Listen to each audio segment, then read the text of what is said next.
موت کا منظر کھینچا ہے انسان کی، جو موت کی کیفیت ہوتی ہے نا کیا ہوتی ہے، والتفت الساق بالساق، اللہ کہتے ہیں پڑلیاں پڑلیوں میں گھسنے لگتی ہیں، جب موت کا وقت ہوتا ہے نا سکڑتا ہے جسم انسان کا، والتفت الساق بالساق الی ربک یومئذ المساق، اور وہ کہتے ہیں قیل من راق، لوگ علاج سے مایوس ہو جاتے ہیں، سارے حکیم ڈاکٹر جواب دے دیتے ہیں، تو لوگ کہتے ہیں من راق، رقیہ والا جھاڑ پھونک والے کو بلاؤ، کوئی پھونکے لگا کے ٹھیک کر دے۔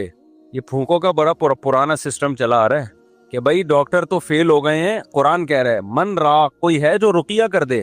اس سے بھی جب اللہ فرماتے ہیں مایوس ہو گئے، وَظَنَّ أَنَّهُ الْفِرَاقُ، اب اسی مرنے والے کو یقین ہو جاتا ہے اب میں بچنے کا نہیں ہوں، پھر یہ مستیاں نکلتی ہیں انسان کی، پھر کیا ہوتا ہے، یہ جو ساری بدماشیاں اور مستیاں ہیں نا، کہ اللہ کی بات کو سننے کے لیے تیار ہی نہیں تھا، اللہ نے کہا یہ کر، اس نے کہا نہیں کروں گا، اللہ نے کہا یہ کر، اس نے کہا نہیں کروں گا، اللہ نے کہا یہ مت کر، اس نے کہا کروں گا میں۔ تو اللہ کہتے ہیں جب موت کا وقت ہوتا ہے نا، اور آخر میں پھر کہہ رہا ہوتا ہے کہ کوئی جھاڑ پھونک کے ذریعے بچا لے، بھائی ڈاکٹروں نے جواب دے دیا، حکیموں نے جواب دے دیا، اب موت کا انتظار ہے، اللہ کہتے ہیں وَظَنَّ أَنَّهُ الْفِرَاقُ، اب اس کو یقین ہو گیا بھائی اب یہاں سے میں نے جانا ہے، اب سمجھ میں آتا ہے دنیا کیا تھی، مسافر خانہ۔ دیکھو 2 سٹے لگائے ہیں، سیٹ ہو گیا، اتنی خراب چیز ہے چائے، کیا خیال ہے، تھوڑا سا دماغ نا میرا کام کرنا، سگنل بحال ہو رہا شروع ہے، تو اس وقت سمجھ میں آتا ہے کہ یہ کیا ہے، مسافر خانہ، مسافر خانہ ہے۔ اس سے پہلے کھوپڑی مان ہی نہیں رہی تھی کہ مسافر خانہ ہے، وہی بحریہ ٹاؤن کا پلاٹ، فلانا پلاٹ، ٹمکانا پلاٹ، یہ والا پلاٹ، وہ والا مکان، اتنا سریا۔ تو اللہ کہتے ہیں وَظَنَّ أَنَّهُ الْفِرَاقُ، آگے اللہ تعالیٰ شکایتیں کیا کرتے ہیں، فَلَا صَدَّقَ وَلَا صَلَّى، اللہ کہتے ہیں نہ تو نے صدقے کیے، مسافر خانہ دنیا کو سمجھتا تو مال خرچ کرتا نا کہ سارا بچا کے کیا کروں گا، قبر میں تھوڑی لے کے جاؤں گا، موت سے پہلے پہلے کیا کرو۔ دیکھو آپ کہیں سفر پہ گئے ہوئے ہو، امریکہ گئے کمانے کے لیے، آپ کا گھر بال بچے یہی ہیں، بال بچے کہاں ہیں، یہی، آپ کو پتہ ہے آنا میں نے کہاں ہے، امریکہ، اور ریٹائر ہونا ہے میں نے، یا سعودیہ لوگ جاتے ہیں، تو کھاتے زیادہ ہیں یا بچاتے زیادہ ہیں، بچاتے زیادہ ہیں، ایسا ہی ہے نا، یا کھاتے زیادہ ہیں، بچاتے زیادہ ہیں، کہ یار ہم یہاں کمانے کے لیے آئے ہیں تاکہ ہم وہاں پر جب ملک میں جائیں تو 4-6 دکانیں بن چکی ہوں ہماری، اپنا گھر بن، میں نے تو جتنے بھی لوگ باہر جاب کرتے ہیں سب کو یہی کرتے ہوئے دیکھا ہے، معذرت چاہتا ہوں یہ بس جلدی سے 2-3 چھٹے لے کے تاکہ بار بار ڈسٹرب نہ ہو نا۔ تو جو بچاتے ہیں وہاں جاتے ہیں، ہم نے بہت سے لوگوں کو دیکھا ہے بھائی، جب سعودی عرب سے جاب ختم ہو جاتی ہے، ایک عمر ہو جاتی ہے، آتے ہیں تو کہتے ہیں بھائی اللہ کا شکر ہے اب ہم نے اپنے یہاں 4 دکانیں بنا لی ہیں اور گھر بنا لیا ہے۔ تو لوگ کہتے ہیں نا باہر گیا تو نے بنایا کیا پیچھے، جب تو وہاں سے ریٹائر ہو کے آئے گا تو ادھر کیا ہے تیرے پاس، تو لوگ بنا لیتے ہیں، عقل مند لوگ یہی کرتے ہیں بھائی کھاؤ کم بچاؤ زیادہ، ان کو عقل مند سمجھا جاتا ہے۔ تو بھائی آپ 60 سال ریٹائر ہو کے، اب 60 سال کے بعد آپ کے 15-20 سال رہ گئے زیادہ سے زیادہ، 10 بلکہ 70 کے بعد بھی کون چلتا ہے، تو اس 10 سال کے لیے تو آپ 6 دکانیں بھی بنا رہے ہو اور گھر بھی بنا رہے ہو۔ ایک صاحب تھے ہمارے جاننے والے، وہ بہت پیسہ تھا ان کے پاس، انہوں نے کچھ دکانیں خرید لیں، تو میں نے کہا یہ آپ نے کیوں کرے یار، یہ میرا سرمایہ ہے پوری زندگی کا، کیا ہے یہ میرا سرمایہ، میری بچت ہے، یہی میں نے کمایا ہے۔ میں نے کہا وہ جو کھاتے رہے وہ کیا گیا، تو اس کو تو کاؤنٹ ہی نہیں کرتے نا جو کھاتے رہے ہیں، جو بچا لیا اس کو کیا سمجھتے ہیں، اصل تو یہ ہے، کھانا تو یہ سمجھتے ہیں مجبوری میں زندہ رہنے کے لیے ہم نے کھا لیا، ورنہ اصل کیا ہے، حالانکہ اصل وہ ہے جو کھا لیا، یہ کیا بچا لیا تو نے، یہ ختم ہو جائے گا تھوڑے دنوں میں، چھن جائے گا، تیرے وارث اڑائیں گے یہ بیٹھ کے۔ لیکن دنیا کو جو مسافر خانہ سمجھتا ہے وہ دنیا کے ساتھ یہ نہیں کر رہا، 10-15 سال کی زندگی کے لیے بچاتے ہیں کہ 6 دکانیں بنا لی، اتنے جائیدادیں بنا لی، اور ہمیں ویسے معلوم ہے کہ 70 سال بہت زیادہ ہم نے زندہ رہنا ہے، بہت ہو گئے 75 ہو گیا، 75 کو جو رہتا بھی ہے نا تو وہ موت ہی جیسی زندگی ہوتی ہے، کھانے کے قابل نہیں ہوتی، لائف کو انجوائے کرنے کے قابل نہیں ہوتی، اس میں اتنا بچانا بچانا بچانا بچانا۔ او بھائی جب یہ مسافر خانہ تھا تو سعودی عرب جا کے 10-15 سال کے لیے جو پیچھے بچا رہا ہے اس کو تو ضرورت سمجھتا ہے، اور تو قبر میں جو ہزاروں سال پڑا رہے گا، اس کے بعد کروڑوں سال کی زندگی لامتناہی، اس کے لیے تو نے کیا بچایا، کتنے پلاٹ آگے بھیجے تو نے بحریہ ٹاؤن میں، اور یہاں تو نے پلاٹ لے لیے، وہاں کے لیے کتنے پلاٹ بھیجے، وہاں کے لیے کیا کیا ہوگا، مسجد میں 5 روپے ڈال دیے ڈبے میں، یہ وہاں کی انویسٹمنٹ ہو رہی ہے۔ یہاں کی کیا ہو رہی ہے، جہاں رہنا نہیں ہے، یہاں یہ کہ جی ایک پلاٹ وہاں بھی ہے، ایک پلاٹ وہاں بھی ہے، اور جناب ابھی میں کوشش کر رہا ہوں 6 دکانیں وہاں پہ خرید, میں نہیں کوشش کر رہا ہوں, بتا رہا ہوں, یعنی لوگ کہہ رہے ہوتے ہیں وہاں بھی لے لوں, یہ بھی کر لوں, وہ بھی کر لوں. ابے بھائی تو اتنا کچھ کیوں کر رہا ہے؟ بہت زیادہ گھوم پھر کر آئے گا. اپنے بچوں کے لیے کر رہا ہوں. بچے کتنے جی آپ کے لیے جن کے لیے اتنی جائیدادیں بنا رہے ہو؟ 1.5 بچے کتنے ہیں؟ پورے 2 بھی نہیں ہو رہے آج کل. 2 پورے اس لیے نہیں کہ وہ دوسرا بھی غلطی سے ہو گیا. کوشش یہی تھی بس 1 بچہ ہو گیا, بس ہماری آبادی مکمل ہو گئی. اس کے لیے تم کیا بچا رہے ہو یار؟ آپ مجھے دے رہے ہیں تو پی رہا ہوں, ورنہ میں چھوڑ دی. بس اب نہیں دینا بھائی, بیان بار بار بیچ میں رک رہا ہے. تو اس کے لیے تم یعنی اس میں بھی توکل نہیں کر رہے, مسافر خانہ نہیں سمجھ رہے, نسل روک رہے ہیں.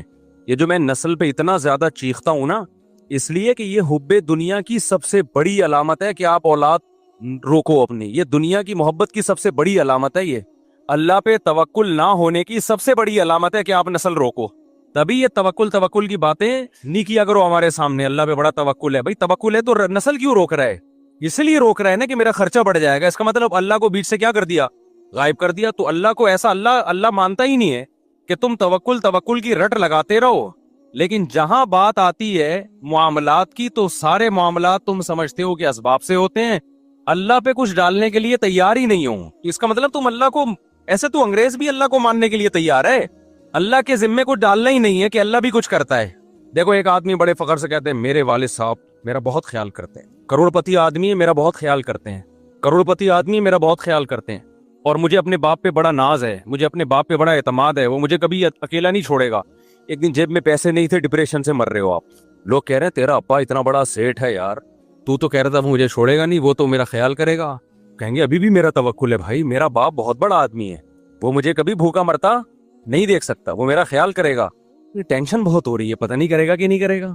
اس کی ٹینشن دیکھ کے اس کے سر کے بال جھڑ رہے ہیں اور ڈپریشن میں جا رہا ہے. اس کا مطلب وہ جو پہلے باتیں کر رہا تھا نا ابا کے بارے میں, وہ ہوائی پھینک رہا تھا.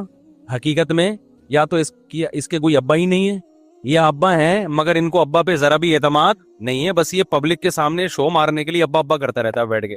بعض لوگ ابا ابا کر رہے ہوتے ہیں بیٹھ کے پبلک کے سامنے. تو خوب سمجھ لو, اللہ تعالیٰ توکل کے زبانی کلامی دعووں کو قبول نہیں کرتا. تو میں یہ عرض کر رہا تھا کہ اللہ تعالیٰ نے انسان کی موت کا نقشہ کھینچا. میں کہہ رہا تھا اللہ میاں دھمکیاں بہت دیتے ہیں مگر عمل نہیں کر رہے دھمکیوں پہ. تو کیسی کیسی دھمکیاں دیتے ہیں, یہ میں ایک آیت سنا, میرے ذہن میں آئی تھی اس وقت, وہ میں سنا رہا تھا. تو اللہ نے بتایا کہ جس شخص کی موت کا ٹائم ہوتا ہے اس وقت اس کو سمجھ میں آ جاتا ہے کہ دنیا کیا ہے, مسافر خانہ. واقعی یہ تو میں تھوڑے دنوں کے لیے آیا تھا, اب میں پتلی گلی سے یہاں سے نکل رہا ہوں. تو وہ موت سے بچنے کی پوری کوشش کرتا ہے. اللہ کہتے ہیں تمام تدبیریں کیا ہو گئیں, ناکام. اب اللہ کہتے ہیں اب میں تجھ سے پوچھوں گا تو نے کیا ہے. دیکھو قرآن ہمیشہ نماز کو پہلے ذکر کرتا ہے اور صدقے کو بعد میں, لیکن یہاں صدقہ پہلے ہے اور نماز بعد میں. کیوں؟ دنیا کے مسافر خانہ ہونے کا جو تصور ہے نا, جو شخص دنیا کو مسافر خانہ سمجھتا ہے, تو یہ حقیقت میں سمجھتا ہے یا نہیں ہے, یہ نماز سے نہیں پتا چلے گا, یہ صدقہ خیرات سے پتا چلے گا. نہیں آئی بات؟ بھائی نمازی بھی پیسہ جمع کرتے رہتے ہیں نا, کوئی 5 ٹائم مسجد میں آگے نماز پڑھ لو, باقی بحریہ ٹاؤن, فلانا ٹاؤن, ڈمکانا ٹاؤن, اور اتنے موٹے موٹے سریے عمارتوں میں ڈال کے آدمی موت کو بھول جاتا ہے, نماز پڑھتا رہتا ہے وہ. آپ دنیا کو مسافر خانہ سمجھتے ہو یا نہیں سمجھتے, یہ نماز سے پتا نہیں چلتا. کیونکہ بہت سے نمازی ہیں جن کے دل میں دنیا کی محبت کے گٹر ابل رہے ہوتے ہیں. وہ کہتے ہیں پیسہ نہیں جانا چاہیے ہماری جیب سے, کیونکہ ان کے ذہن میں تصور یہ ہے کہ ہم نے ہمیشہ اس دنیا میں رہنا ہے. تو بھی تو اتنی زیادہ انویسٹمنٹ کر رہے ہوتے ہیں. پچھلی امتوں میں جو پیغمبر تھے انہوں نے اپنی قوم سے کیا کہا, وَتَتَّخِذُونَ مَصَانِعَ لَعَلَّكُمْ تَخْلُدُونَ. اپنی قوم سے کہا تم لوگ گھر ایسے بناتے ہو جیسے تم نے اس میں ہمیشہ رہنا ہے. پیغمبر نے یہ نہیں کہا کہ تم حرام پیسوں سے گھر بنا رہے ہو. پیغمبر نے یہ نہیں کہا تم چوری کے پیسوں سے گھر بنا رہے ہو, رشوت کے پیسوں سے بنا رہے ہو. نہ حلال پیسوں سے بنا رہے تھے. کیونکہ پیغمبر کو اعتراض یہ تھا کہ اتنے مضبوط بنا رہے ہو جیسے تم نے یہاں سے کبھی مرنا ہے ہی نہیں. میں سمجھا پا رہا ہوں, یعنی پیغمبر کو اس پہ اشکال ہو رہا ہے. حالانکہ ان لوگوں کی عمریں ہم سے بہت لمبی تھیں, ان لوگوں کی ایج ہم لوگوں سے بہت زیادہ لمبی تھی, پھر بھی پیغمبر ان سے کہہ رہے ہیں تم اتنے مضبوط گھر بناتے ہو کہ جیسے تم نے یہاں ہمیشہ رہنا ہے. میں کہتا ہوں وہ پیغمبر ہم لوگوں کے بنگلوں کو دیکھ لیں جو ہم 60 سال کی عمر میں بنا رہے ہوتے ہیں.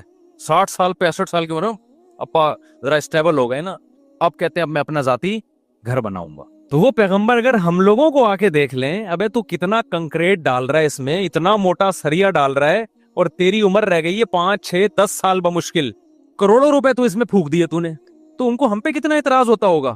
یہ باتیں میری بھی سمجھ میں نہیں شاید آ رہی، آپ کی بھی نہیں آ رہی، لیکن جب آنکھ بند ہونے لگے گی تو ٹھا کر کے سمجھ میں آ جائیں گے، کہیں گے یار زبردست باتیں کر کے گئے تھے مفتی طارق مسعود صاحب، بالکل ایک دم زبردست، میں جا رہا ہوں یار اپنے کدھر 2 3 کروڑ تو ادھر پھونک دیا میں نے، اتنا بڑا بنگلہ بنا لیا یار، 2 فٹ کی خبر ہے میری، 6 فٹ کی 7 فٹ کی خبر ہے جس میں میں نے بھی جانے میں کیا ہے۔